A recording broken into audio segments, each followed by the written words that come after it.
Kembali lagi bersama kami di acara Breaking News terkini, terupdate, dan terpercaya. Kali ini kita akan membahas kasus pelanggaran hak buruh.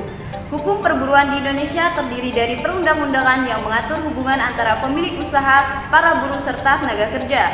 Perundang-undangan terpenting dalam hukum perburuan Indonesia adalah Undang-Undang Ketenagakerjaan yang merupakan aturan hukum perburuan dan ketenagakerjaan tertinggi di Indonesia. Hukum perburuan di Indonesia mengatur persoalan seperti pengaturan hukum atas kesepakatan atau perjanjian kerja, hak dan kewajiban timbal balik antara buruh dan pekerja, penetapan dan pertanggungjawaban, serta jaminan kerja, serta kesehatan dan keamanan kerja. Namun sayangnya masih banyak perusahaan di Indonesia yang melanggar hak-hak buruh. Salah satunya adalah PT Pahala Express. Pahala Express merupakan sebuah merek dagang di bidang usaha jasa titipan yang didirikan oleh PT Pahala Kencana. PT Pahala Kencana berdiri sejak tahun 1976 di Kudus, sebuah kota kecil di Jawa Tengah. Berawal dari sebuah bus antar kota antar provinsi dengan melayani rute Kudus Jakarta PP dan Solo Jakarta PP, kemudian terus mengembang wilayah operasi pemasarannya hingga menjangkau beberapa kota besar dan kecil di Pulau Sumatera, Jawa, Madura, Bali, dan Lombok. Hingga di tahun 2006, jasa titipan Pahala Kencana merubah merek dagangnya menjadi Pahala Express dan mulai melaksanakan pengiriman barang melalui mode angkutan lain, baik darat, udara, maupun laut.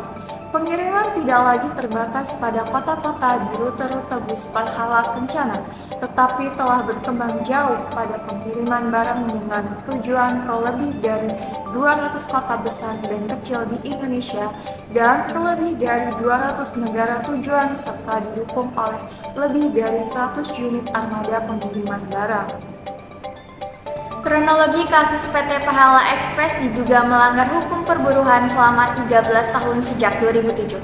Pelanggaran tersebut diduga melibatkan kontrak tenaga kerja yang tidak sesuai dengan UU Ketenagakerjaan, sistem pengupahan yang tidak sesuai standar, dan tidak memenuhi hak-hak normatif lainnya. Perusahaan juga diduga tidak membayar upah sesuai upah minimum kota kabupaten atau UMK setempat dan tidak mendaftarkan pekerja sebagai peserta BPJS Ketenagakerjaan. Pelanggaran hak buruh ini menimpa serikat kerja yang telah melapor perusahaan ke pihak berwajib atas dugaan pemberian upah di bawah UMK. Buruh juga melakukan aksi untuk mengingatkan manajemen dan meminta penyelesaian dari pelanggaran hak buruh. Baik pemirsa, meskipun PT Pahala Express merupakan perusahaan besar, namun perusahaan ini sejak berdirinya telah banyak melanggar hak-hak normatif buruh. PT Pahala Express diduga melanggar hak buruh sejak tahun 2007. Adapun hal-hal yang dilanggar diantaranya: pertama, perusahaan tidak membayar upah sesuai dengan upah minimum kabupaten atau kota setempat yang merupakan standar minimum yang harus diperoleh oleh pekerja. Kedua, PT Pahala Express tidak mendaftarkan buruh sebagai peserta BPJS Ketenagakerjaan yang merupakan kewajiban bagi perusahaan. Ketiga, PT Pahala Express tidak menerapkan sistem hubungan kerja yang jelas, apakah sistem kontrak atau mitra. Pada dasarnya, hubungan kerja yang jelas ini diperlukan untuk memperjelas dan menjamin hak-hak para buruh. Keempat, PT Pahala Express tidak memenuhi hak-hak maternitas buruh perempuan. Padahal, dalam Undang-Undang Nomor 13 Tahun 2003 tentang Ketenagakerjaan, perempuan pekerja berhak mendapatkan cuti hamil selama 3 bulan dan 1,5 bulan jika mengalami keguguran. Sementara, suami berhak mendapatkan cuti pendampingan selama 2 hari dengan upah penuh. Tak hanya itu pemirsa, beberapa buruh perempuan di perusahaan ini bahkan diduga pernah menjadi korban pelecehan seksual. Yang terakhir, PT Pahala Express tidak melaporkan audit keuangan yang merupakan kewajiban bagi perusahaan untuk menunjukkan transparansi dan kepercayaan terhadap hak buruh. Nah, dugaan pelanggaran hak buruh ini semakin memburuk saat pandemi COVID-19 terjadi. Perusahaan merumahkan buruh tanpa upah, melakukan mutasi sewenang-wenang, bahkan hanya membayarkan THR 25% dari yang seharusnya diterima. Selanjutnya, proses penyelesaian kasus pelanggaran hak-hak buruh oleh PT Pahala Express yang melibatkan beberapa langkah yang dilakukan untuk mengatasi pelanggaran. Pertama, berupa laporan pelanggaran. Laporan pelanggaran hak buruh di Pahala Express telah diterima oleh Polda Metro. Laporan ini mencakup pelanggaran yang berlangsung selama 13 tahun yang terdiri dari tidak membayar upah sesuai UMK, tidak mengikutsertakan buruh sebagai peserta BPJS Ketenagakerjaan, dan sistem hubungan kerja yang tidak jelas. Kedua, penyidikan dan penyelidikan. Polda Metro mengajukan tuntutan penetapan tersangka dalam dugaan pidana ketenagakerjaan di Pahala Express. KPBI mengungkapkan bahwa tersangkanya ditemukan demi tegaknya kepastian hukum dan keadilan bagi pekerja Pahala Express.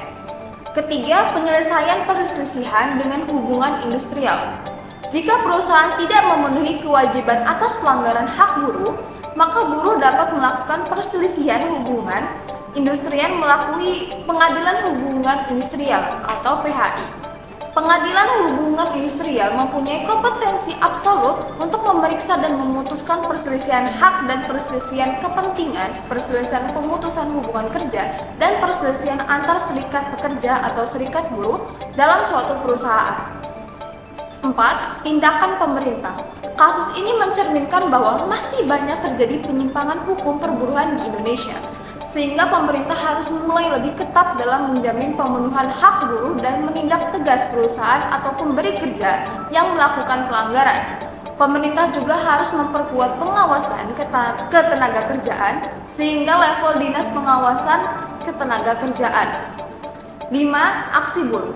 PT Buruh Pahala Express telah beberapa kali melakukan aksi demonstrasi di kantor perusahaan guna menuntut hak-haknya yang belum terpenuhi. Demonstrasi pada 5 Agustus 2020 menjadi aksi ketiga di depan PT Pahala Express. Jika pengusaha tetap tidak mempunyai itikat baik, maka selanjutnya buruh-buruh di PT Pahala akan mendatangi kantor pusat di daerah Kelapa Gading, Jakarta.